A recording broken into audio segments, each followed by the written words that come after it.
Hi, and welcome to the Archive of History. Imagine standing at the edge of a stone road as the first light of dawn breaks across the hills of ancient Italy. The air is cool and still, carrying with it the faint scent of dust and distant wood smoke. Before you stretches a ribbon of carefully fitted stones, each one placed by human hands, extending beyond the horizon in a perfect, unwavering line. This is not merely a path worn by footsteps. This is a via, a Roman road, and it is one of the most remarkable achievements of human engineering ever created. Tonight we will walk this road together. We will feel the stones beneath our feet and hear the rhythm of 1,000 journeys echoing across the centuries. We will meet merchants hauling precious silks from the east, soldiers marching in perfect formation toward distant frontiers, and pilgrims carrying their prayers to sacred shrines. We will sleep in roadside inns, share meals with strangers, and witness the vast machinery of an empire that connected 3 continents through stone and determination. This is not a story of conquest or emperors. This is the story of movement itself, of the arteries that carried the lifeblood of Rome to every corner of the known world.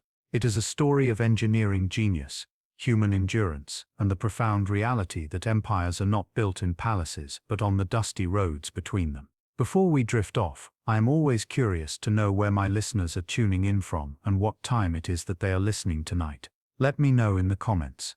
And now, settle in. Let the noise of the modern world fade away. Close your eyes and feel the ancient stones beneath your feet as we step back 2,000 years to walk the roads of Rome.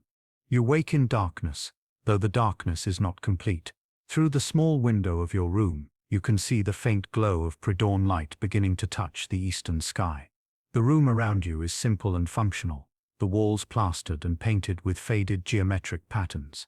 The bed beneath you is a wooden frame strung with rope, covered with a thin mattress stuffed with straw that rustles with every movement.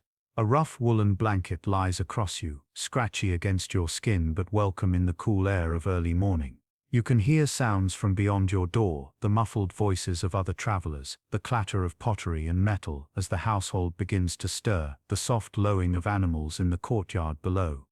This is a mansio, an official rest house along the great roads of the empire.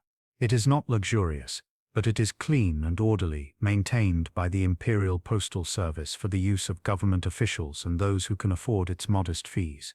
You rise slowly, feeling the stiffness in your muscles from yesterday's long walk. The floor beneath your feet is made of packed earth covered with a thin layer of mortar, cold against your bare soles. You reach for your tunic, a simple garment of undyed wool that falls to your knees, and pull it over your head. The fabric is worn soft from many washings and smells faintly of the road, of dust and sweat, and the indefinable scent of distance traveled. You gather your belongings carefully. A leather satchel holds your few possessions. A change of clothing, a wooden comb, a small knife with a bone handle, a clay lamp and a purse containing a modest collection of bronze and silver coins. You also carry a water skin made from a goat's stomach, sealed with wax and cork, and a walking stick of seasoned oak, smooth from years of use. These are all you need for the journey ahead. In this world, to travel light is to travel wisely. Every extra weight must be carried on your back or in your hands for miles upon miles of unforgiving road. You step out of your room into the narrow corridor that runs along the upper floor of the mansio. Other doors line the hallway, some still closed, others already open to reveal empty rooms with rumpled beds. The building is constructed around a central courtyard, and as you descend the wooden stairs, you emerge into this open space where the morning is gradually taking shape. The courtyard is paved with irregular stones, worn smooth by countless footsteps. In one corner, a stone water trough serves both the animals and the travelers, fed by a small fountain that trickles constantly.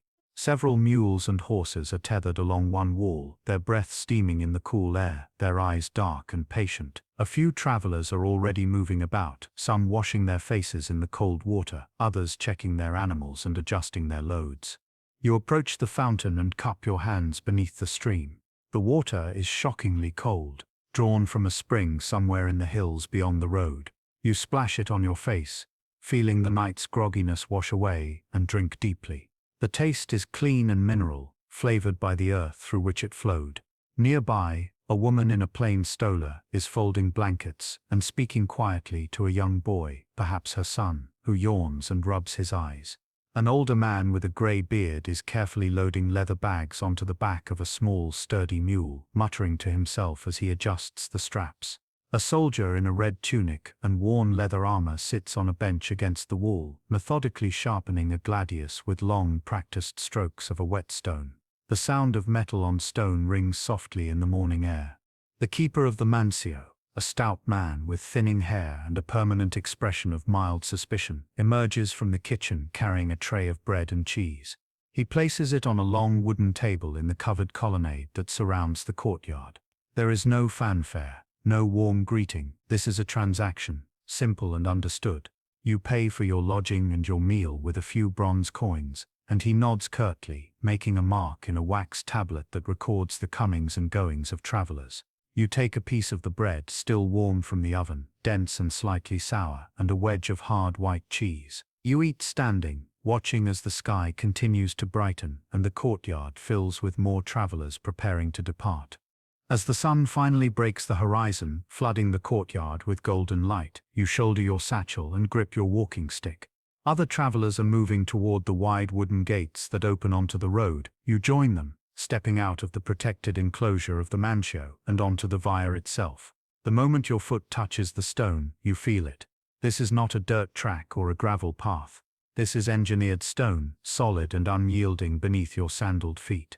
The road stretches before you in both directions, perfectly straight, rising and falling with the contours of the land but never wavering from its course. On either side, shallow drainage ditches run parallel to the road, lined with grass and wildflowers that nod gently in the morning breeze. Beyond the ditches, the landscape opens into rolling hills covered with olive groves and vineyards, their leaves silvered with dew. You begin to walk. The rhythm establishes itself quickly. The steady tap of your walking stick against stone, the soft scuff of your sandals, the creak of leather from the satchel on your shoulder. Around you, other travelers fall into their own rhythms. Some walk alone like you, lost in private thoughts or silent prayers. Others travel in small groups, merchants with their hired guards and pack animals, families moving from one city to another, soldiers marching in loose formation. The road accommodates them all, wide enough for 2 carts to pass each other comfortably, with space to spare for those on foot. The surface beneath your feet is a marvel of precision. The stones are not irregular cobbles but carefully shaped blocks of basalt, each one fitted so tightly to its neighbors that you could not slip a blade between them. They have been worn smooth by decades of traffic, their surfaces polished by the passage of countless feet, hooves and wheels. In the center of the road, the stones are slightly higher than at the edges, creating a gentle camber that causes rainwater to run off into the drainage ditches rather than pooling on the surface. This simple design, repeated for hundreds of miles, is part of what makes these roads endure. You notice the milestones as you walk. They appear at regular intervals along the roadside, tall cylindrical columns of stone inscribed with Latin text. Each milestone marks a distance of 1 Roman mile, approximately 1,000 paces or 5,000 feet, measured from the golden milestone in the Forum Roman at the heart of the city. The inscriptions tell you not only the distance but also the name of the emperor who ordered the road's construction or its most recent repair. Some of these stones are ancient, their inscriptions weathered and barely legible. Others are new, their letters sharp and clear. They are more than distance markers. They are declarations of imperial power, reminders that even here, miles from any city, you walk under the authority and protection of Rome. As the morning wears on, the sun climbs higher and the air begins to warm. You notice the play of light and shadow across the landscape, the way the sun catches the leaves of the olive trees and turns them silver and green, the way distant hills fade into a hazy blue.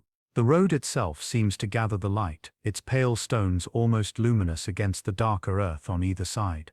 You are not walking through a wilderness. Even here, far from any town, the land is shaped by human hands. Fields are neatly divided by low stone walls. Vineyards march in orderly rows up hillsides. Occasionally, you pass a small shrine at the roadside, a simple stone altar or a niche containing a clay figurine of a god or goddess. Some travelers pause at these shrines to leave a small offering, a few coins, a piece of bread, a flower. You watch as an elderly man places a withered apple at the feet of a statue of Mercury, the god of travelers, and murmurs a brief prayer for safe passage. The road is never truly empty. Even on this relatively quiet stretch between towns, there is always someone else in sight. Ahead of you, a farmer drives a cart pulled by 2 oxen, moving slowly and patiently, the wooden wheels creaking with each revolution. He is transporting amphorae, large clay jars sealed with cork and wax, likely filled with wine or olive oil bound for a market in the next town. The cart rocks gently from side to side as the wheels roll over the uneven joints between the stones. Behind you, you can hear the measured tread of a military detachment, perhaps a dozen soldiers marching in step, their hobnailed boots striking the stones in unison with a sound like distant thunder. They will overtake you soon, and when they do, you step to the side of the road to let them pass. They move with a practiced efficiency, their faces impassive, their equipment clanking softly with each stride. One of them glances at you briefly, but they do not slow or speak. They have their orders and their destination, and the road will take them there without deviation. The Via Appia, the road beneath your feet, is the oldest and most famous of Rome's great roads. It was begun more than 300 years ago by the censor Appius Claudius Caecus, who dreamed of connecting Rome to the rich lands of southern Italy. What began as a military highway has become the spine of commerce and communication, a stone river along which flows the wealth and news of an empire. As you walk, you think about the countless others who have walked this same path. Legions marching to war, senators traveling to their country estates, merchants hauling goods from distant ports, slaves being transported to new owners, prisoners being led to Rome in chains. The stones remember them all, though they remain silent. You pass through a small village that has grown up around a crossroads where a smaller local road intersects the via. The village consists of perhaps a dozen buildings, simple structures of mud, brick and timber with tiled roofs. There is a small tavern, its door open to the morning air, and the smell of cooking drifts out, rich and inviting. A few people are moving about, women drawing water from a well, children playing in the dust, a blacksmith already at work, the clang of his hammer on the anvil, a bright, sharp sound. At the edge of the village, a stone fountain provides fresh water, and you stop to refill your water skin. The water here tastes different from the water at the Mancho, slightly warmer, with a faint taste of iron. Beyond the village, the road continues its relentless progress. The landscape shifts gradually as you walk. The olive groves give way to open pastures where sheep graze under the watchful eyes of shepherds and their dogs. Then the pastures give way to rougher land, scrub and rocky outcrops, and the road begins to climb. The incline is gentle but persistent, and you feel it in your legs and your breathing. The Romans did not build their roads to avoid hills. They built them to conquer hills, cutting through the landscape with determination, creating level passages where the terrain would otherwise be impassable. As you climb, you can look back and see the road behind you, a pale line stretching across the land, already carrying other travelers who appear as small, distant figures moving along its length. At the top of the rise, you pause to rest. Your tunic is damp with sweat, despite the moderate temperature, and your legs ache pleasantly with exertion. From this vantage point, you can see for miles in every direction. The road ahead descends into a wide valley where a river glints silver in the sunlight. You can make out the roofs of a town on the far side of the river, and even from this distance you can see the line of the road crossing the water on a stone bridge. That bridge, like the road itself, is a work of engineering genius. It is built to last for centuries, its arches designed to withstand the floods that will come each spring when the winter snows melt in the distant mountains. You take a long drink from your water skin, and eat a piece of bread you saved from breakfast. The bread is already growing stale, but it provides the energy you need to continue. Around you, other travelers also rest. A merchant caravan has stopped, and the men are checking the loads on their mules, adjusting ropes and inspecting the animal's hooves for signs of wear or injury. One of the mules has gone lame, and there is a quiet discussion about whether to continue with the animal or to leave it at the next way station. The decision is practical, not sentimental. An injured animal that cannot work is a liability, and on these roads, liability can mean the difference between profit and loss, between arriving safely and being caught by bandits or bad weather. You resume your journey, descending toward the valley.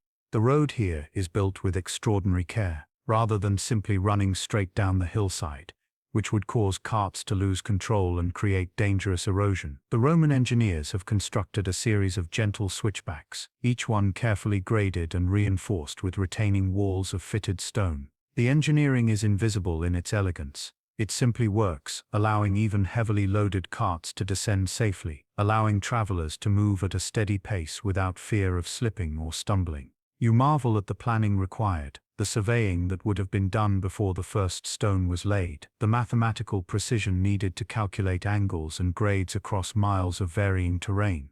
As you approach the river, the sound of water grows louder, a constant rushing murmur that fills the valley. The bridge appears before you, and you pause for a moment to appreciate its construction. It spans the river in 3 broad arches, each one perfectly semicircular, rising from massive stone piers that have been sunk deep into the riverbed. The piers are pointed on their upstream side to break the current and prevent debris from accumulating. The roadway across the bridge is as level and well maintained as any section of road you have traveled. The stones fitted with the same precision, the drainage channels still functioning after who knows how many decades.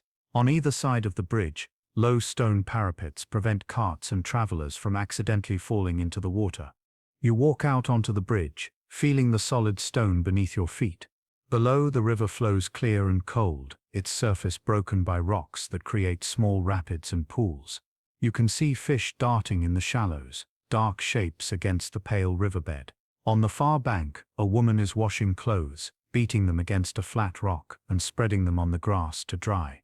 She does not look up as you pass. This bridge is part of her daily life, as familiar as the door to her home. But for you, it is a moment of wonder, a reminder of the empire's reach and capability.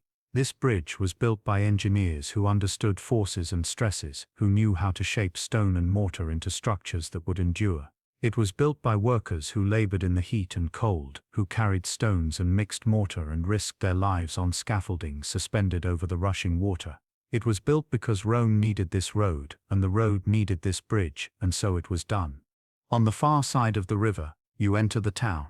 It is larger than the village you passed earlier, a proper municipium with a forum, a basilica, and several temples. The road becomes the main street, running straight through the center of town, lined with shops and workshops. The noise and activity are a sharp contrast to the quiet of the open road. Vendors call out their wares, offering fresh bread, fruit, pottery, and cloth. A butcher's shop displays hanging carcasses, the meat dark red and buzzing with flies. A potter works at his wheel, his hands covered in grey clay, shaping a large storage jar with practiced movements. Children run through the streets, chasing a wooden hoop with a stick, laughing and shouting. Dogs bark and scavenge for scraps in the gutters. You decide to rest here for a while. You find a public fountain in a small square and drink deeply, washing the dust from your face and arms. The water runs continuously from the mouth of a bronze lion's head, flowing into a basin carved from a single block of marble. The fountain is decorated with reliefs depicting gods and heroes, worn smooth by the touch of countless hands. Near the fountain, an old woman sits selling small clay lamps and votive figures. You exchange a few words with her, asking about the road ahead. She tells you that the next Mancio is a good day's walk from here, perhaps 15 or 16 miles, and that the road between here and there is safe and well traveled. She warns you, however, that in the hills beyond that Mancio there have been reports of bandits, men who wait in the forests and attack lone travelers. Her advice is to join a larger group or to hire a guard if you have the means. You thank her for the information and continue through the town. At the far edge, where the houses begin to thin and the road opens again onto farmland, there is a small shrine to the goddess Diana, protector of travelers and hunters. You pause here and leave a small bronze coin in the offering bowl, saying a brief prayer for continued safe passage. It is not that you are particularly devious, but on the road, it is wise to honor all the gods who might offer protection. The world is large and dangerous, and even the best maintained road cannot protect against every threat. As you leave the town behind, the afternoon sun is warm on your shoulders. The road ahead stretches into the distance, and you settle back into the rhythm of walking.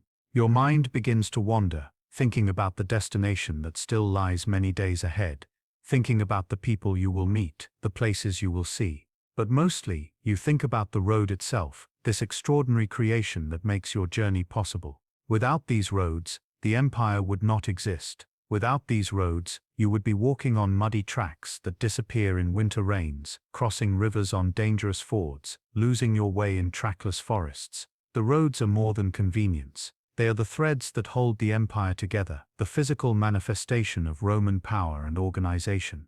The engineering that created these roads is difficult to fully appreciate as you walk upon them, because the most important work is hidden beneath the surface. What you see is the top layer, the carefully fitted stones that form the road's surface. But beneath those stones lie multiple layers of construction, each one designed to distribute weight, drain water, and create a foundation that will not shift or settle over time. If you could dig down through the road, you would first encounter the statumen, a foundation layer of large, flat stones set in mortar.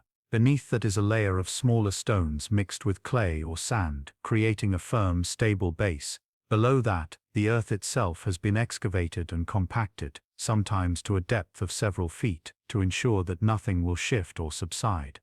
This construction method was developed through trial and error over generations. The earliest Roman roads were simpler, little more than gravel paths with drainage ditches. But as the empire expanded and the volume of traffic increased, the roads had to become more sophisticated. Military engineers, trained in mathematics and surveying, began to apply their knowledge to road building. They learned to choose routes that followed natural contours where possible, but to cut through obstacles when necessary. They learned to build bridges that could withstand floods, to construct causeways across marshes, to tunnel through mountains when the terrain demanded it.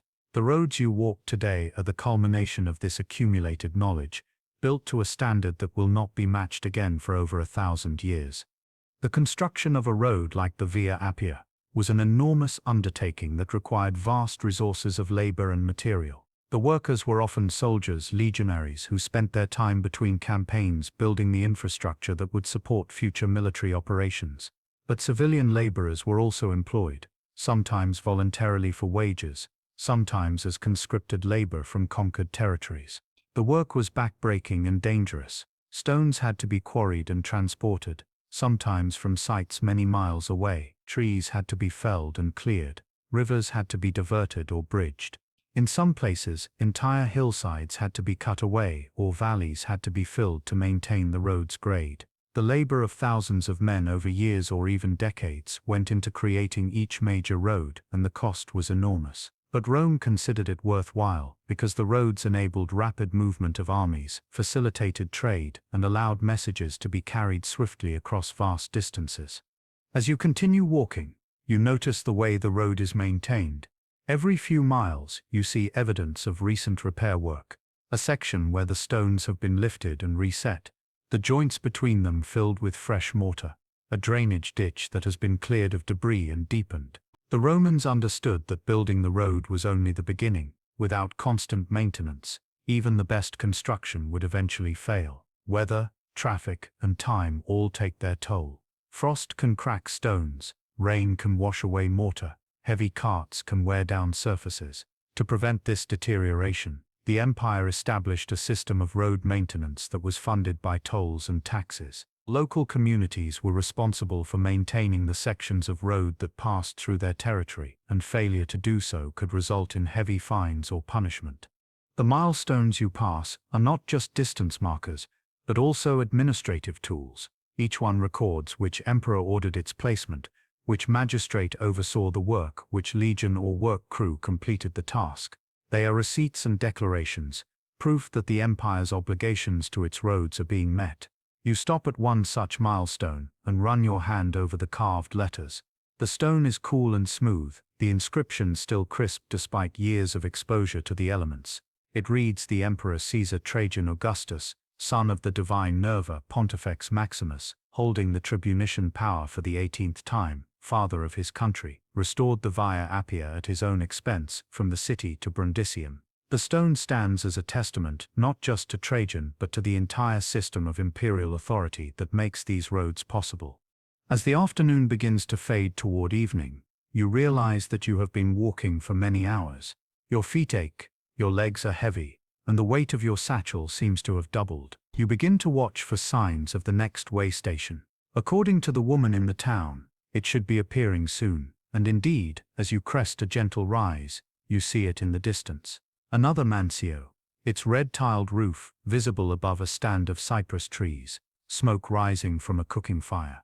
The sight brings a surge of relief and renewed energy. You quicken your pace, and around you, other travelers do the same. The road seems to flow toward that distant shelter, carrying you forward. As you approach the mansion, you can see that it is similar in design to the one where you stayed last night, but larger. It is built around 2 courtyards rather than one, with more rooms for travelers and larger stables for animals. The main building is 2 stories tall, constructed of stone and timber with a steep tiled roof. A sign hangs above the entrance, painted with an image of a horse and rider and the words Mansiu Publica. This is an official imperial way station, maintained by the state for the use of government officials, military personnel, and civilians who can pay the fees. You enter the first courtyard, which is already busy with arriving travelers. Animals are being led to the stables, loads are being unloaded, people are washing the dust from their faces at the fountain. You join the queue at the small office where the Mangio's manager is recording arrivals and assigning rooms. When your turn comes, you state your name and your destination, and you pay the required fee with silver coins from your purse. The manager makes a note in his wax tablet and hands you a small clay token stamped with a number. This token corresponds to a room on the upper floor. You climb the stairs, feeling every step in your tired legs, and find your room. It is nearly identical to the one from last night, simple and functional, with a bed, a small table, a stool, and a brazier for warmth. You drop your satchel on the floor and sit heavily on the bed, finally allowing yourself to rest. Outside, the sounds of the mansion continue, the voices of travelers, the movement of animals, the clatter of cooking pots from the kitchen. But in here, in this small room, there is a moment of peace. You remove your sandals and examine your feet. They are dusty and sore, with blisters forming on your heels where the leather straps have rubbed. You will need to tend to these before tomorrow's journey. For now, you simply stretch out on the bed, feeling the tension slowly drain from your muscles. The light coming through the window is golden and slanted, the color of late afternoon approaching evening. You can hear swallows chirping as they hunt insects in the air above the courtyard. Somewhere someone is playing a flute, a simple meandering melody that drifts through the air like smoke. After a while, hunger drives you back to your feet.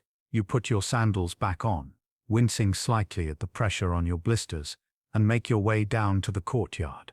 The evening meal is being served in the covered colonnade that surrounds the space. The food is simple but substantial.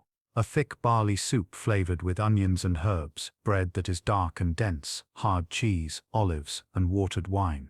You take a bowl and find a place to sit on one of the long wooden benches that line the tables. The other travelers are a diverse group. There is a merchant from Gaul, identifiable by his accent and his clothing, a heavy woolen cloak, secured with a bronze fibula. He is traveling with 2 hired guards, young men with scarred hands and watchful eyes. They eat quickly and efficiently, not speaking much, always aware of their surroundings. At the far end of the table, a family is gathered, a man and woman with 3 children who fidget and complain about the food. The parents speak to them in low, patient tones, trying to keep them quiet and orderly in this public space. Near you, an elderly man eats alone, his hands trembling slightly as he brings the spoon to his mouth. He catches your eye and nods, a small gesture of acknowledgement between fellow travelers. Conversation begins naturally as the meal progresses. The merchant from Gaul talks about the markets in Rome, about the prices he hopes to get for the furs and amber he is carrying. One of his guards mentions that he has heard the roads north of here have been troubled by bandits, confirming what the old woman in the town told you earlier. This news creates a ripple of concern among the travelers. A young man, perhaps a student traveling to study in a larger city, asks anxiously if the danger is serious. The guard shrugs and says that it is always wise to travel in groups and to avoid carrying obvious wealth. His words are practical, not meant to frighten, but they serve as a reminder that the roads, for all their engineering perfection, still pass through a world that can be dangerous and unpredictable. As darkness falls, torches are lit around the courtyard, their flames flickering and casting dancing shadows on the walls. The temperature drops, and the air becomes crisp and cool. One by one, travelers finish their meals and retreat to their rooms. You linger for a while, enjoying the wine and the warmth of the torches, listening to the fragments of conversation around you. You hear Latin spoken in a dozen different accents, from the clipped formal speech of Rome itself to the softer, more musical tones of the eastern provinces. You hear Greek, the lingua franca of the eastern Mediterranean, spoken by merchants discussing trade routes and prices.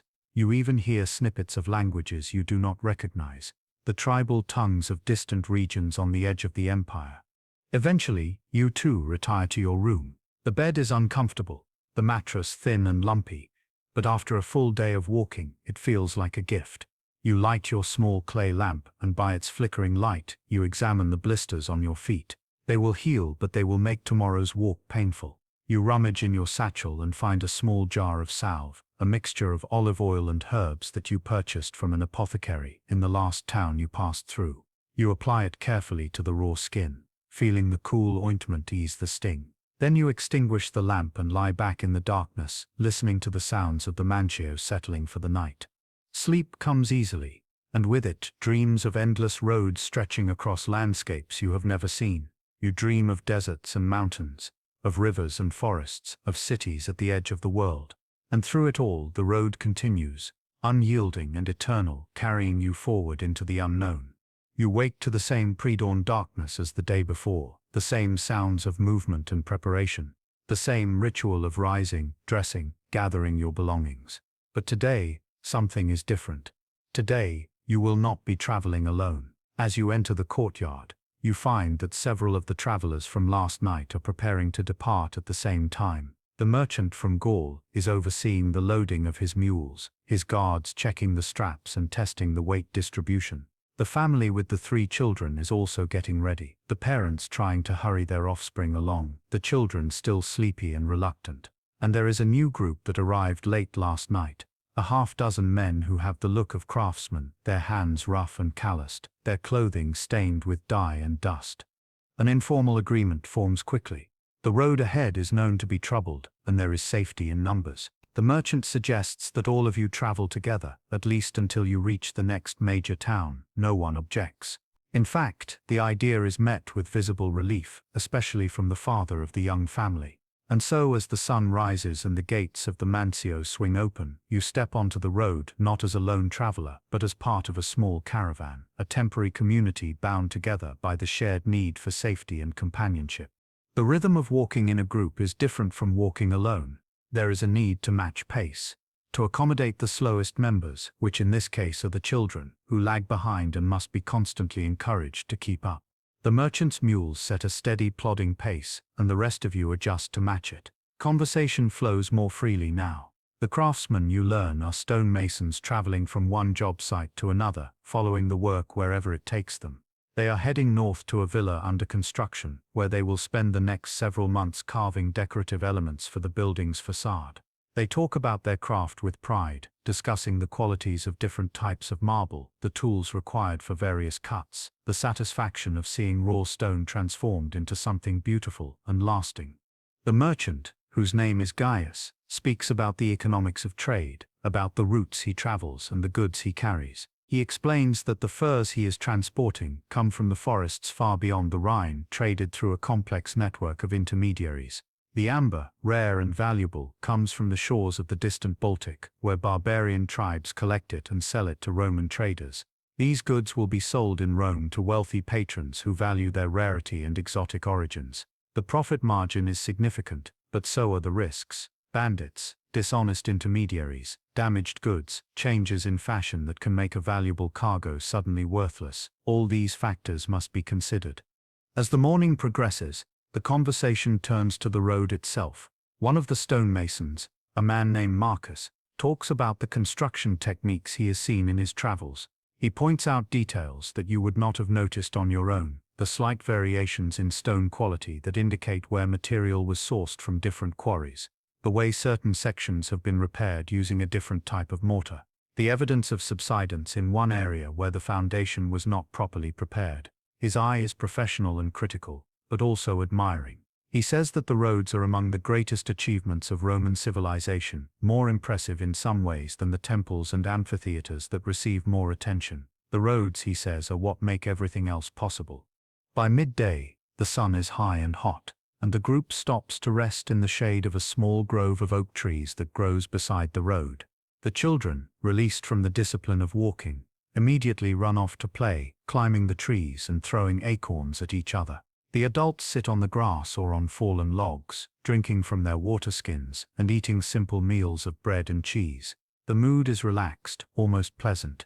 The presence of so many people creates a sense of security. Even the guards, who have been watchful and silent all morning, seem more at ease. During this rest, you notice something you have seen several times before but have not really thought about. The road is not just a thoroughfare for travelers. It is also a place where local people come to do business. A woman appears from a nearby farm, carrying a basket of eggs which she offers to sell. Her prices are fair, and several travelers purchase from her, grateful for fresh food. A young boy comes running down the road, driving a small flock of geese before him, heading toward a market in the next town. He barely glances at your group, intent on his task. An old man sits at the roadside with a wooden box full of small religious tokens and charms, the kind that travelers buy for protection. He does not call out or advertise his wares, simply sits patiently, waiting for someone to approach him.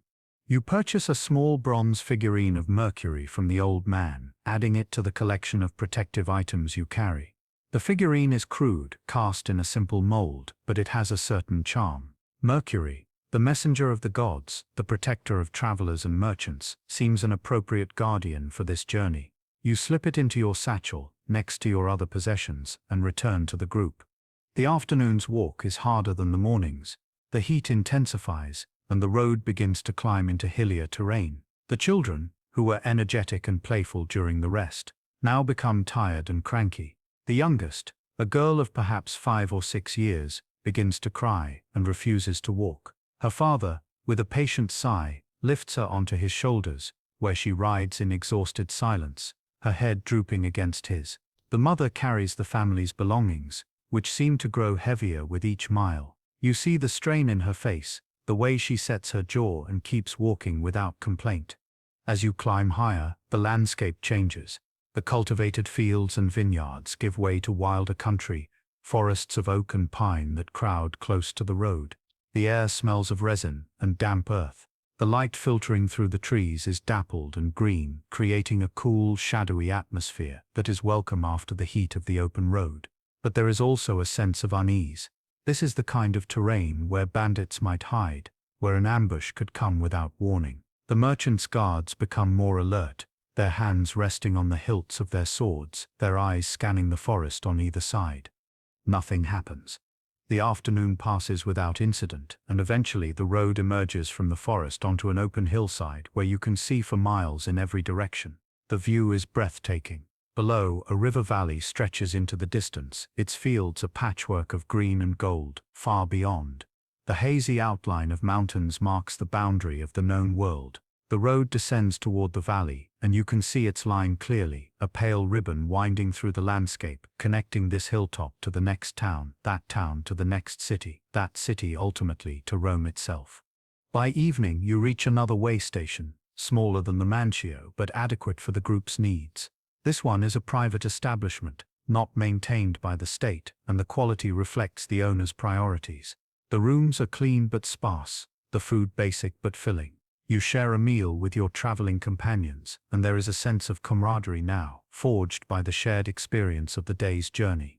Tomorrow you will likely part ways, as different travelers head toward different destinations. But tonight you are a community, brought together by the road. Days pass in this manner, each one similar yet subtly different.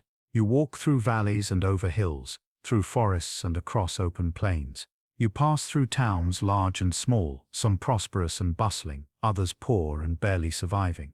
You see the evidence of Rome's presence everywhere, in the architecture of public buildings, in the Latin inscriptions on monuments, in the soldiers patrolling the roads, in the tax collectors, recording commerce, in the sheer fact of the road itself, always present, always maintained, always leading somewhere. You begin to understand the road not as a static thing, but as a living system, constantly in use, constantly maintained, constantly evolving. You see work crews repairing sections damaged by weather or heavy traffic. You see surveyors measuring and marking new routes.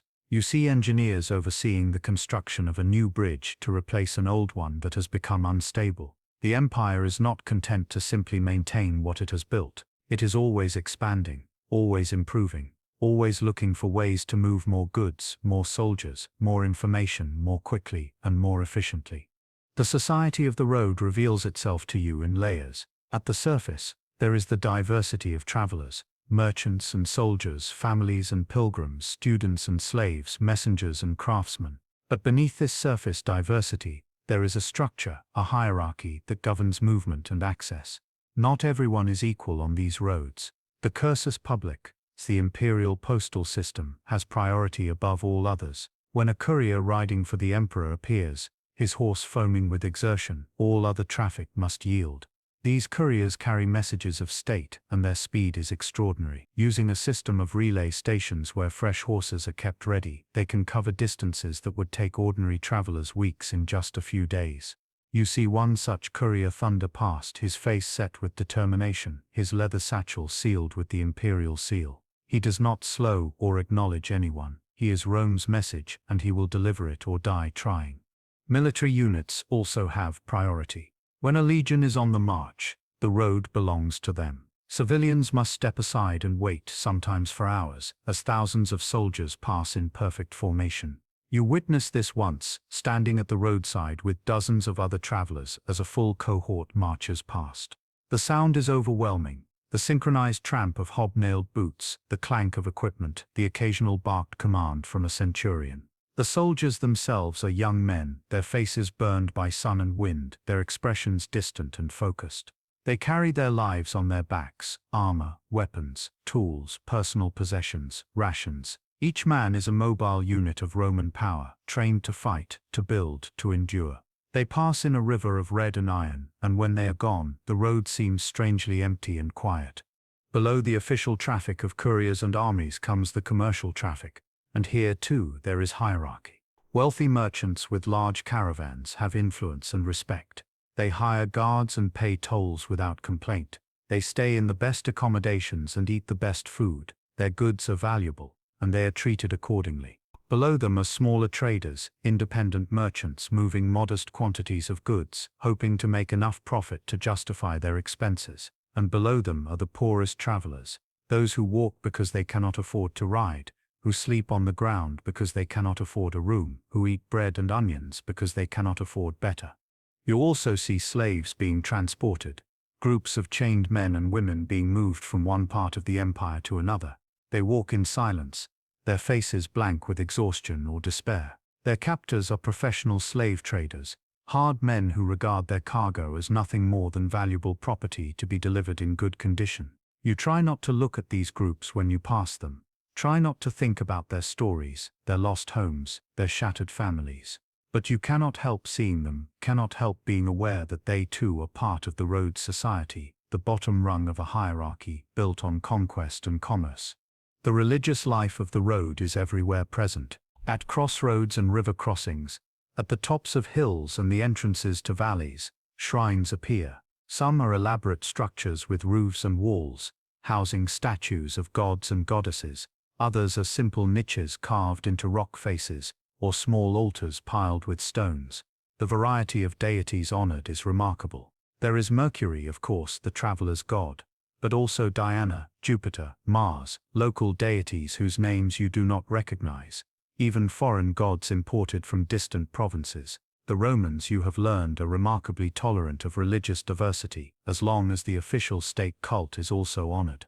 People pray according to their traditions, and the road accommodates them all. You begin to develop your own small rituals. Each morning before setting out, you say a brief prayer to Mercury, asking for safe passage. At midday, when you stop to rest, you pour a small libation of wine onto the ground, an offering to the spirits of the place. In the evening, you thank whatever gods seem appropriate for bringing you safely through another day. These practices are not deeply theological. They are practical, a way of acknowledging the uncertainty and danger of travel, a way of seeking whatever protection might be available from the forces that govern the world. The physical toll of constant walking begins to accumulate. Your feet toughen, the blisters healing and being replaced by calluses. Your legs grow stronger, able to cover longer distances with less fatigue. Your skin darkens from constant exposure to sun and wind. You lose weight, your body burning away any excess softness, leaving you lean and hard. But there are also aches that do not go away. A persistent soreness in your knees and lower back, a stiffness in your shoulders from carrying your satchel. You learn to manage these discomforts, to stretch in the mornings, to walk with a gait that minimizes stress on painful joints. You also learn the rhythms of the road, the way distances stretch and compress based on terrain and weather. A mile on flat ground in good weather passes quickly. A mile climbing a steep hill in rain feels endless. You learn to judge distances not by measurement but by time and effort. You learn to read the sky, to anticipate weather changes by the color of clouds and the direction of wind. You learn which plants along the roadside are safe to eat and which should be avoided. You learn to recognize the signs of a good way station versus a bad one, to know when it is worth paying extra for better accommodation and when basic shelter will suffice. One day you encounter a group of pilgrims traveling to a sacred site. They are distinctive in their appearance, wearing simple, undyed tunics and carrying staffs decorated with ribbons and tokens. They walk slowly, chanting prayers in rhythm with their steps. Their faces have an expression of serene determination, as if the journey itself is more important than the destination. You fall into step with them for a while, and their chanting creates a strange meditative atmosphere. The words are in Latin, but heavily accented, and you can barely make out their meaning. Something about journeys and grace, about purification and redemption. You do not share their specific faith, but you find their presence comforting, as if their prayers might extend protection over all who walk near them. When you part ways with the pilgrims at a crossroads, you feel an unexpected pang of loss. For a few hours you were part of something larger than yourself, connected to these strangers through shared space and shared purpose. But the road is also about solitude, about individual journeys that intersect briefly and then diverge. You continue alone or sometimes with a few other travelers, but never with the same group for more than a day or two. The commerce that flows along the roads is staggering in its volume and variety. You see amphorae of wine and olive oil being transported from Italy to distant provinces. You see grain from Egypt and North Africa, destined for the public granaries in Rome. You see fine pottery from Gaul, glassware from Syria, textiles from the East, metals from Spain and Britain. The roads are the arteries of an economic system that spans 3 continents, connecting producers and consumers across thousands of miles. Without these roads, this trade would be impossible. The cost of transportation over rough trails would be prohibitive. The time required would spoil perishable goods. The uncertainty would discourage all but the most desperate or adventurous merchants. You also see information flowing along the roads, not just official messages carried by the imperial couriers, but private letters, commercial correspondence, news and rumors spreading from traveler to traveler. In a world without any faster means of communication, the roads are the internet, the telegraph, the postal service, all rolled into one. A merchant in Rome can send a letter to his agent in Alexandria, and provided the courier is reliable and the road is open, the letter will arrive in a few weeks. Business contracts, legal documents, personal correspondence, all move along these stone pathways, creating a network of communication that binds the empire together almost as effectively as the military does. As you travel, you begin to encounter more evidence of the road's military purpose. You pass sections where the roadside is cleared for 100 yards on either side, creating an open killing ground where ambushes would be difficult. You see fortified posts at strategic locations, small garrisons that patrol the nearby sections of road and provide assistance to travelers in trouble. You see the remains of temporary camps where legions stopped for the night during their marches, the square earthwork fortifications still visible even though the soldiers have long since moved on. One afternoon, you reach the edge of the empire's civilized core. The landscape here is different, wilder, less settled. The farms are smaller and more widely spaced. The towns are fortified, surrounded by walls with guards at the gates. The people have a harder look, more vigilant, more accustomed to danger. This is frontier country, where the authority of Rome is present but constantly challenged, where beyond the horizon lie territories that have never been conquered, tribes that have never submitted. The road here is no less well built than in the heart of Italy, but its purpose is more explicitly military. This is not primarily a trade route. This is a supply line, a way to move troops and equipment quickly to wherever they are needed. The way stations are larger and more fortified.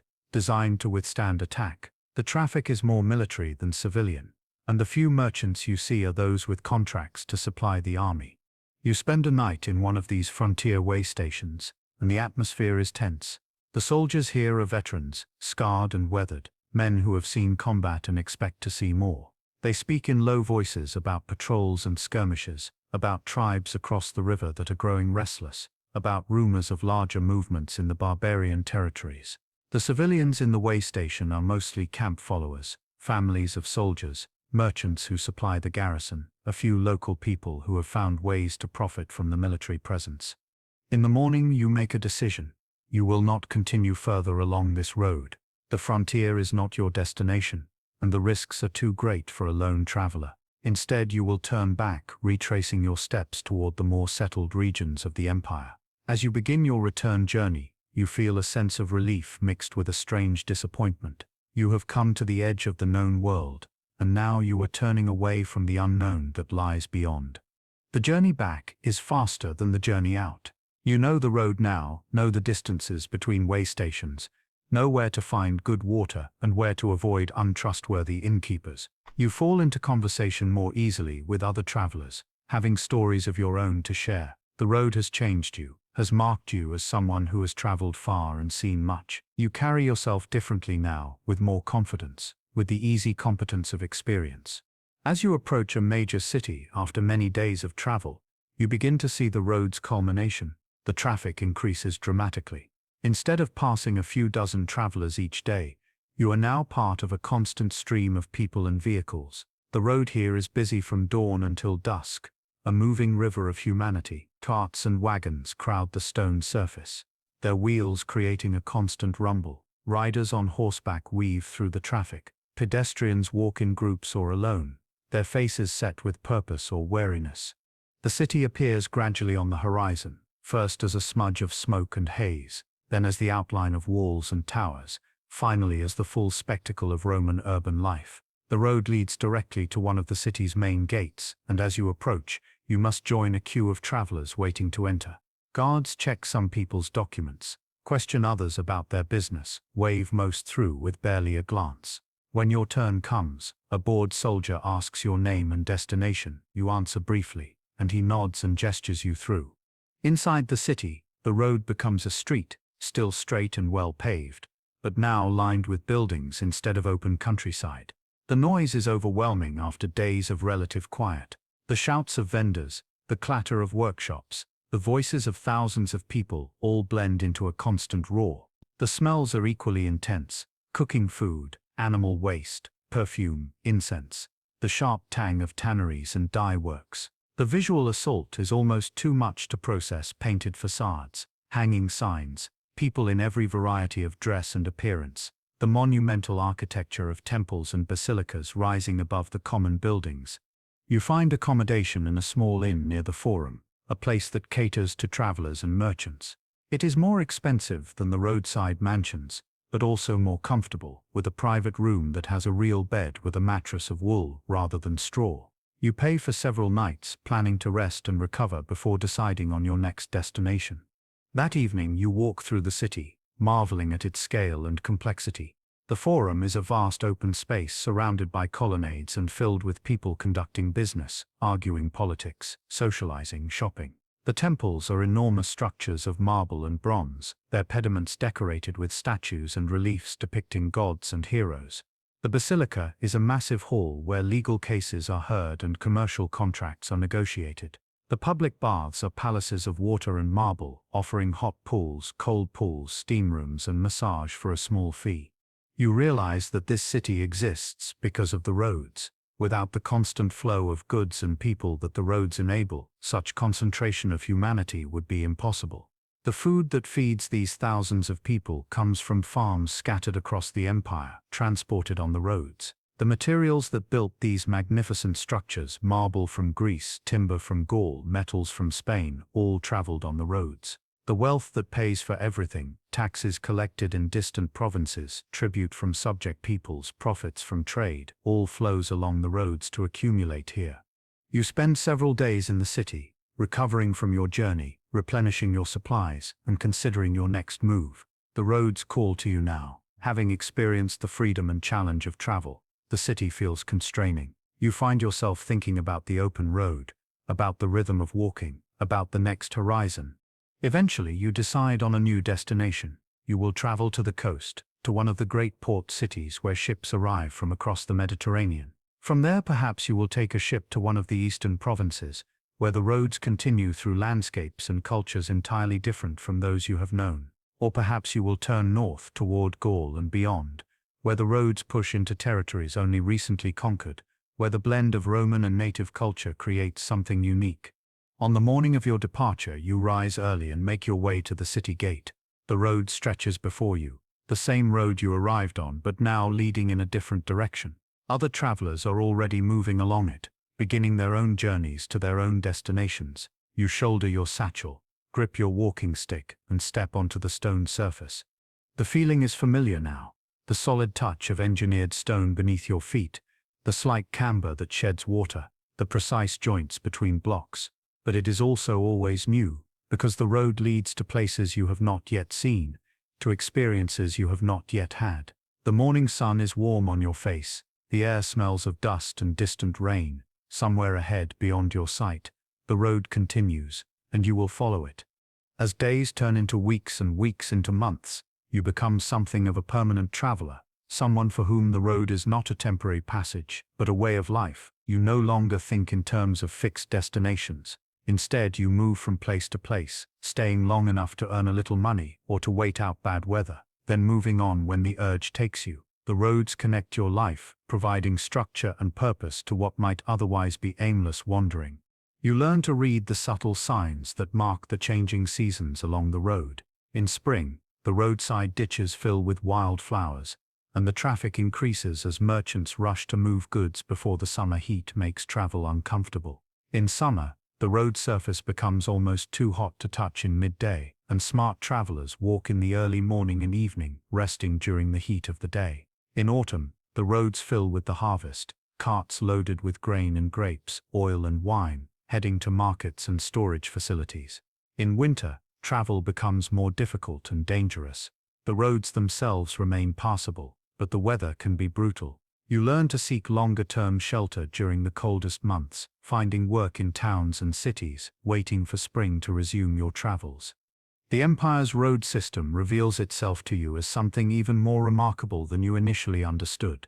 These roads do not exist in isolation. They are part of a network, a web of interconnected routes that covers the entire Mediterranean world and extends beyond into regions where Roman influence is more recent and fragile.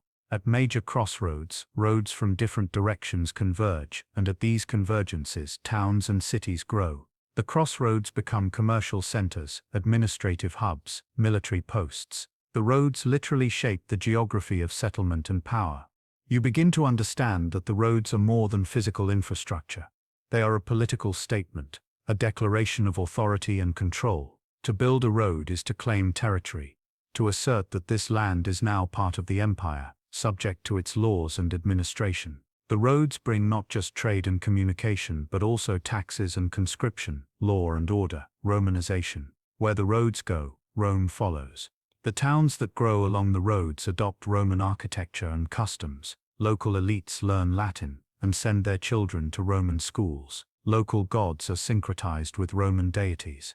The roads are instruments of cultural transformation, sometimes welcomed, sometimes resented, but always powerful. In your travels, you also encounter the limits of Roman control. Not everywhere is accessible by road. Mountains too steep to be economically conquered. Deserts too vast to be worth crossing. Forests too dense and dangerous to be cleared.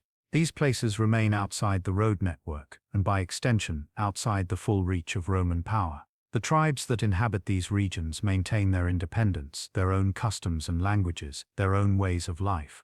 The roads touch their borders but do not penetrate their heartlands. You spend time in a mountain village where the nearest Roman road passes several miles away. The villagers speak a local language you do not understand, though some of them know enough Latin for basic trade. They farm the steep hillsides using techniques developed over centuries, techniques that have nothing to do with Roman methods. They worship gods whose names you have never heard, gods of the mountain and the forest, the spring and the storm. They are aware of Rome, aware of the power and wealth that the roads represent, but their lives are not fundamentally changed by it. They sell some of their produce to traders who come up from the road, and they buy some goods that have traveled along the road from distant places. But otherwise, their world is local, rooted in this specific place and this specific community. When you return to the road after your stay in the village, you see it differently. The road is not universal. It is not the natural order of things. It is a specific achievement, created by specific people for specific purposes. It represents one way of organizing space and society, one way of connecting places and peoples. There are other ways, older ways, that exist parallel to the roads without being fully integrated into their system. As you continue your travels, you begin to encounter people who have made lives on the road itself. There are the cursus publicus officials, who manage the relay stations and way stations, career bureaucrats whose entire lives are spent maintaining the system that enables communication and travel. There are the muleteers and wagon drivers who transport goods professionally, who know every inch of certain routes and can judge distances and travel times with remarkable accuracy. There are the guards and enforcers who patrol dangerous sections, hired by local communities or by merchants' guilds to keep the roads safe. There are the beggars and con artists who prey on travelers, using various schemes to separate the unwary from their money. You meet a muleteer named Quintus, who has been driving wagons along the same route for 30 years. He knows every way station, every innkeeper, every difficult section of road. He knows where to find the best forage for his animals, where to avoid because the water is bad, where bandits are likely to appear. His knowledge is practical and detailed, accumulated through decades of repetition. He talks about the road as if it were a living thing, with moods and quirks, good days and bad days. He shows you places where the road has subsided, or where repairs have been poorly done, places where you would not notice anything wrong but where his experienced eye sees trouble. Quintus also talks about changes he has seen over his lifetime. Roads that were once dangerous are now safe. Roads that were once in perfect condition have deteriorated from lack of maintenance. New roads have been built, opening up regions that were previously difficult to reach. Old roads have been abandoned when their strategic importance diminished. The road network is not static. It evolves in response to changing political, military, and economic needs. One evening, sitting around a fire at a way station, Quintus tells you about the greatest journey he ever made. 20 years ago he was hired to transport a shipment of fine pottery from Italy to a Roman garrison on the Danube frontier. The journey took 3 months, following roads through the Alps, across the plains of Pannonia, and finally to the river's edge. The roads in the mountains were terrifying, narrow ledges carved into cliff faces, with sheer drops on one side and rock walls on the other. The roads in the frontier regions were constantly under threat from raids, and his caravan was attacked twice, though they managed to drive off the attackers both times. But he says it with pride, as if those dangers were what made the journey meaningful. He delivered his cargo intact, was paid his fee, and made the return journey. That journey, he says, showed him the full extent of the empire, showed him what the roads made possible. You also encounter people who have failed on the road. In a town you meet a former merchant who lost everything when his cargo was destroyed in a storm. He had borrowed heavily to finance his venture, and when the goods were lost he was unable to repay his debts. Now he works as a laborer, earning just enough to survive, all his dreams of wealth and success gone. He speaks bitterly about the risks of trade, about the thin line between profit and ruin. But he also speaks with a kind of wistful longing about his time on the roads, about the places he saw and the freedom of movement. Even in failure, the road retains its attraction. As summer fades into autumn and autumn into winter, you find yourself approaching one of the great cities of the empire, a place you have heard about but never seen. The road leads you there inexorably, growing wider and busier as you get closer, merging with other roads that converge from different directions. The traffic becomes almost overwhelming, a constant stream of people and vehicles moving in both directions. You see goods from every corner of the empire passing by, silks from the east, furs from the north, metals from the west, spices from Africa. You see people of every nationality and social class, speaking a dozen different languages, wearing 100 different styles of dress. The city itself is vast beyond your imagination. The walls extend for miles, enclosing an area that could contain dozens of the towns you have passed through. The gates are monumental structures, decorated with statues and inscriptions, guarded by soldiers who maintain order in the constant flow of traffic. Inside, the streets are laid out in a grid pattern, each one a former road now incorporated into the urban fabric. The main streets are still paved with the same stone as the roads, still maintained to the same standard. You can walk from one end of the city to the other on stone surfaces that differ not at all from the roads you have traveled in the open countryside.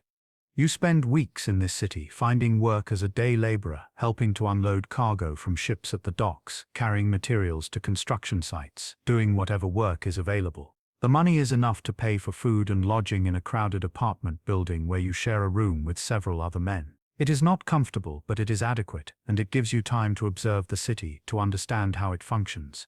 The city is the ultimate destination of the roads, the place where all the goods and people and information flowing along the stone pathways accumulate.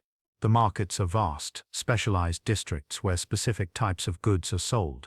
There is a district for pottery, another for textiles, another for metals, another for food. The volume of commerce is staggering.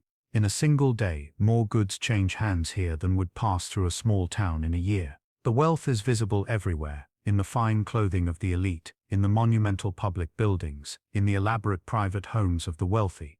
But the city also reveals the empire's inequalities. The same roads that bring wealth to the elite also bring slaves to be sold in the markets, sold like any other commodity. The same roads that enable the comfortable lives of merchants and senators also enable the extraction of resources from distant provinces, resources taken by force or by unfair trade, leaving those provinces impoverished. The same roads that spread Roman culture and law also spread Roman power and exploitation. The roads are not neutral, they serve the interests of those who control them. As winter settles in, you decide to leave the city. The crowding and noise have become oppressive, and you find yourself longing for the open road, for the simplicity of walking from one place to another with only your own thoughts for company. You purchase supplies, repair your traveling gear, and wait for a break in the weather. When a few days of clear, cold weather arrive, you leave through the same gate you entered, stepping back onto the road. The winter road is different from the summer road. There are far fewer travelers, only those whose business cannot wait for better weather. The way stations are half empty, and the innkeepers are grateful for any customer. The landscape is bare and stark, the trees leafless, the fields brown and dormant. The stone of the road is slick with ice in the mornings, and you must walk carefully to avoid slipping. The cold is penetrating, finding its way through your clothing, no matter how many layers you wear. Your breath forms clouds in the air, and the water in your waterskin sometimes freezes if you do not keep it close to your body. But there is also a beauty in the winter road. The clarity of the air makes distant mountains visible as sharp, clear shapes against the sky. The silence is profound, broken only by the sound of your footsteps and the occasional call of a winter bird. The sun, when it appears, is pale and low, casting long shadows and painting the snow-covered landscape in shades of blue and gold. You feel more alive in the cold, more aware of your body and your breath, more conscious of the basic struggle to stay warm and fed and moving forward. You travel more slowly in winter, covering fewer miles each day, stopping earlier to find shelter. The way stations become refuges, places of warmth and safety against the hostile environment outside. You spend evenings huddled close to fires, sharing meals with the few other travelers, speaking little, simply grateful for the company and the warmth. The sense of shared vulnerability creates a different kind of fellowship than the casual camaraderie of summer travel. You are all survivors, all people who chose to be on the road despite the hardships, and there is a mutual respect in that. As winter gradually gives way to early spring, the road begins to come back to life. The ice melts, turning the drainage ditches into rushing streams. The first wildflowers appear in sheltered spots. Birds return, filling the air with song. And the travelers return, first in small numbers, then in increasing streams, as the weather improves and the roads become passable again. You feel your own spirits lift with the changing season, your stride becoming longer and more energetic, your plans for future travels becoming more ambitious. You decide to attempt one of the famous long-distance routes, a journey that will take you from Italy to the eastern provinces, following roads that cross mountains and deserts, that pass through cities founded by Greeks and Phoenicians long before Rome existed. This will be your most ambitious journey yet, a test of your endurance and your commitment to life on the road. The preparation is careful. You purchase better equipment, including a new pair of sandals with reinforced soles and a cloak made of oiled wool that will shed rain. You join a large merchant caravan that is making the same journey, reasoning that safety in numbers is essential for such a long trip through unfamiliar territory. The caravan consists of about 30 people, merchants and their families, hired guards, slaves who handle the pack animals, and several other individuals like yourself who are simply seeking the caravan's protection for their own travels. The journey begins on a bright spring morning. The road leads east, and you settle into the rhythm of long-distance travel. Days pass in a blur of walking, resting, eating, sleeping, and then walking again. The landscape changes gradually. The familiar hills of Italy give way to the flatter lands of the Adriatic coast, then to the mountains of the Balkans. The roads here are just as well built as those in Italy, but they traverse more dramatic terrain, climbing steep mountain passes and descending into narrow valleys. At one point, the road crosses a mountain pass so high that snow remains on the peaks even in summer. The climb is exhausting, the air thin and hard to breathe, but the views are spectacular, and when you finally reach the summit and begin the descent, you feel a sense of accomplishment that makes the effort worthwhile. The road here is a marvel of engineering, carved into the mountainside, supported by massive retaining walls, designed to withstand the avalanches and rock slides that are common in these mountains. As you descend from the mountains into the eastern lowlands, the climate changes noticeably. The air becomes warmer and drier. The vegetation shifts from the familiar trees and grasses of the Mediterranean to more exotic species. Olive groves give way to date palms. Vineyards are replaced by orchards of pomegranate and fig. The people you encounter speak Greek more often than Latin, and their customs and dress reflect the diverse cultures of the eastern Mediterranean. The roads here are ancient, some of them built by the Greeks or Persians, and only later incorporated into the Roman network, but the Roman maintenance and engineering have improved them, making them more durable and more efficiently routed. You pass through cities that were old when Rome was still a village, cities with histories stretching back thousands of years. The blend of cultures is fascinating, and sometimes confusing. Greek theaters stand next to Roman amphitheaters. Ancient temples to local gods neighbor new temples to the Roman pantheon. The roads carry this cultural mixture, bringing Greek merchants to trade with Roman colonists, bringing local farmers to sell their produce in markets established by Roman administrators. In one city you visit the local thermae, the public baths, and experience the culture of bathing that is so central to Roman life. You spend hours moving between hot and cold pools, sweating in the steam rooms, being scraped clean with a strigil, feeling the accumulated dirt and fatigue of weeks on the road being washed away. It is a ritual of purification and renewal, a moment of luxury and comfort in the midst of hard travel. The baths are also social spaces, places where people of different backgrounds mix and converse. You hear news from distant provinces, rumors of political intrigues, gossip about the emperor, practical advice about road conditions and bandits. As the journey continues, you begin to appreciate the sheer scale of what the Romans have accomplished. You are now thousands of miles from Rome, in lands that were conquered within living memory, and yet the roads here are maintained to the same standard as those in Italy. The distance is vast, the cultural differences profound, and yet the roads connect it all, making it one empire rather than a collection of separate regions. The final leg of your journey takes you through the deserts of the Near East. The heat here is intense, a dry, searing heat that seems to suck the moisture from your body. You learn to travel in the early morning and late afternoon, resting during the middle of the day in whatever shade can be found. The road here crosses landscapes that seem utterly inhospitable, expanses of sand and rock where nothing grows and no water flows. But the road itself is maintained even here, and at regular intervals you find caravanserais, fortified way stations with wells and cisterns that provide water for travelers and their animals. In the desert, the road takes on an almost magical quality. It is a thin line of human order crossing an immense emptiness. Without the road you would be lost within hours, with no way to find water or shelter, no way to navigate across the featureless landscape. The road is life itself, and you cling to it with a desperation that you have never felt before. Finally, after months of travel, you reach your destination, a great city on the eastern edge of the empire. The road leads you through the city gates, and you find yourself in a place that is simultaneously familiar and completely foreign. The basic structure is Roman, the grid of streets, the forum, the public buildings, but the details are different. The architecture incorporates local styles. The languages spoken in the streets are primarily Greek and Aramaic, with Latin reserved for official business. The smells are different, heavy with exotic spices and incense. The people are different, their skin darker, their clothing more colorful. You spend weeks in this city, recovering from the journey, working odd jobs to replenish your funds, and simply absorbing the reality of being at the far edge of the empire. From here the roads continue into territories that Rome does not fully control, into the lands of the Parthians, and beyond them, into regions that are known only through the reports of merchants and explorers.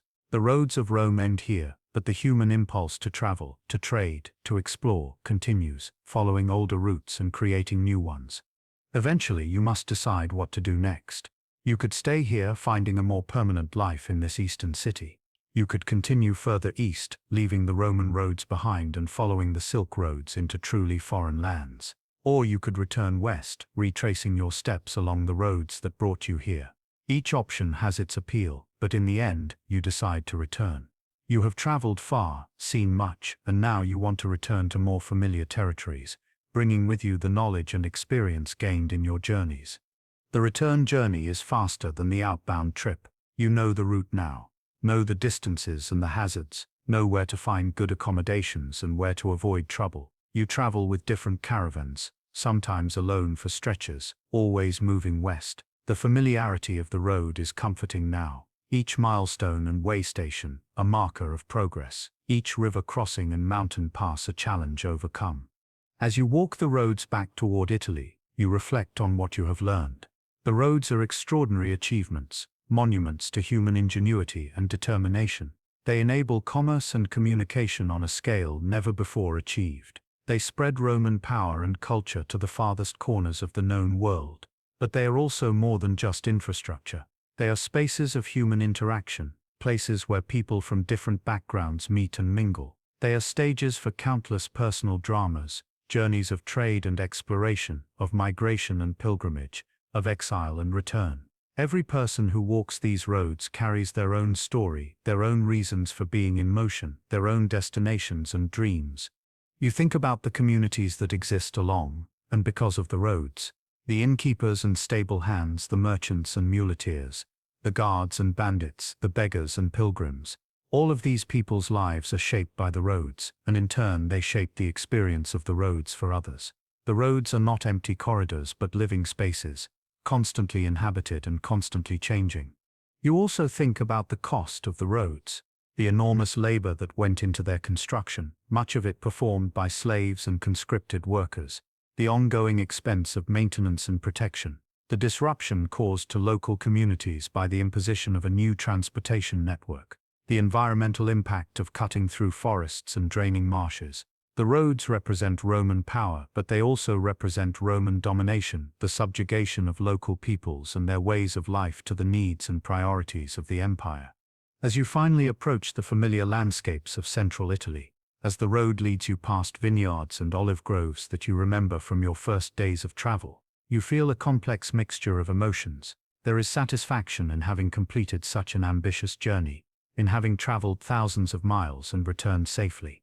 There is nostalgia for the road itself, for the simplicity and challenge of constant movement. There is wariness, a desire to stop moving, to find a place to rest for more than just a night or two. And there is something else, harder to name, a sense of having been changed by the experience, of seeing the world differently because you have walked across so much of it. You return to the city where your journey began so many months ago. It looks the same but feels different. You know now that this city is just one node in a vast network, connected by stone roads to hundreds of other cities, towns and villages. You know that the goods in the markets, the people in the streets, the news being discussed in the forum, all of these have traveled along the roads just as you have. The city is not isolated or self-contained. It is part of something much larger, a system of connection and exchange that defines the Roman world. You find lodging and spend your first night back in a real bed, in a room that does not need to be vacated at dawn, in a place where you can store your belongings without fear of theft. The comfort is almost overwhelming after so many months of rough travel. But you also find that you sleep poorly, tossing and turning, unable to settle. You have become accustomed to the rhythm of the road, to the physical exhaustion that makes sleep come easily and deeply. The soft bed and quiet room feel strange and uncomfortable. In the days that follow, you try to resume a more settled life. You find work, rent a small apartment, begin to establish routines. But you find yourself constantly drawn back to the roads. You take long walks out to the city gates and beyond, following the stone surface for a mile or two before turning back. You spend time at the way stations just outside the city, talking to newly arrived travelers, hearing their stories, offering advice based on your own experience. You find yourself planning future journeys, studying maps, calculating distances and costs, thinking about places you have not yet seen. The road has become part of you, or perhaps you have become part of the road. The distinction no longer seems clear. You are a traveler now, someone for whom movement is natural and stillness is the exception. The roads of Rome stretch across the world, and you have walked enough of them to know that you will never walk them all, that there will always be another route to explore, another destination to reach, another horizon to chase. And so, on a morning that feels like any other morning, you gather your possessions, shoulder your satchel, grip your walking stick, and leave the city. The road waits for you, patient and eternal, ready to carry you wherever you choose to go. You step onto the stone surface, feel its familiar solidity beneath your feet, and begin to walk. The sun is rising, painting the sky in shades of gold and rose. The air is cool and fresh. Other travelers are already moving along the road, beginning their own journeys. You become one of them, just another figure moving across the landscape, following the stone path that connects the world. The road extends before you and behind you, connecting the places you have been to the places you will go, connecting the past to the present to the future. As long as you keep walking, as long as you follow the stone, you are home. The road is home, and the road goes on forever. Our journey across the roads of Rome draws to a close now, but the roads themselves endure. 2,000 years after their construction, many of them still exist, their courses followed by modern highways, their stones sometimes still visible beneath layers of asphalt and progress.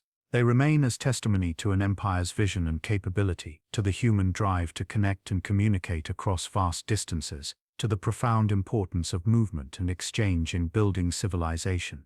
When you walk through Europe or the Mediterranean today, you often walk in the footsteps of ancient travelers, following routes that were already ancient when they were paved with Roman stone. The roads outlasted the empire that built them, continuing to serve new peoples and new purposes, adapting to changed circumstances, but retaining their essential character as pathways connecting here to there, known to unknown.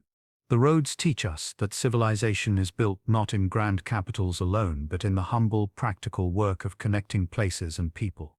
They teach us that infrastructure is more than convenience, that the ability to move goods and information efficiently is as important as any military might or political system. They teach us that empires are held together not just by force but by the everyday actions of countless ordinary people going about their business, traveling the roads, carrying messages, transporting goods, living their lives in motion. Thank you for walking with me tonight through this ancient world. Thank you for sharing the road, for feeling the stone beneath your feet, for imagining the journeys of those who came before us. The Roman roads were built to last forever, and in a sense they have succeeded. They exist now not just as physical remnants but as ideas, as reminders of what human beings can achieve when they commit themselves to connecting rather than dividing, to building rather than destroying.